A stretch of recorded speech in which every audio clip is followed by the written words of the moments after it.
અને હું આપણા ગુજરાતના લોકોને પણ એક અપીલ કરીશ કે અમારા ગામના ગરબામાં અમે માતાજીની જ આરાધના કરીએ છીએ, નહીં નવા નૃત્ય ગીતો. આપણે જોઈએ છે અત્યારે તો ડિજિટલ જમાનામાં લોકો ગરબાની જોડે ટીમ્બલીઓ રમે છે, હિન્દી ગીતો ગાય છે. આ બધું માતાજીના ગરબામાં શોભતું નથી. પણ આ ડિજિટલ જમાનામાં અત્યારે ગરબાને લોકો ભૂલી અને એક ડિજિટલ પદ્ધતિ અપનાવી રહ્યા છે. એમાં માતાજીની આરાધના નથી થતી, પણ એક નૃત્ય થઈ રહ્યું છે અને ગરબા લુપ્ત થતા જઈ રહ્યા છે. લોકોને મોજ મસ્તી કરવાનું લાગે છે, પણ ખરેખર માતાજીની આરાધના એ છે કે તમે 9 દિવસ માના આંગણે ગોળ ફરતા ગરબા રમો.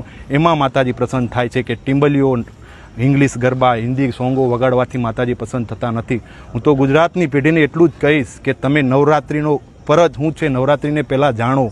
નથી ટીમ્બલીઓ વગાડવાના ગીતો. માતાજીની આરાધનાનો મોટો મતલબ છે ગરબા, મા શક્તિની આરાધના, જેમાં 9 લાખ લોબડિયાળો 9 લાખ અવતાર લઈને તમારા આ નવરાત્રિના અવસરમાં આંગણે આવે છે, પ્રસન્ન થાય છે.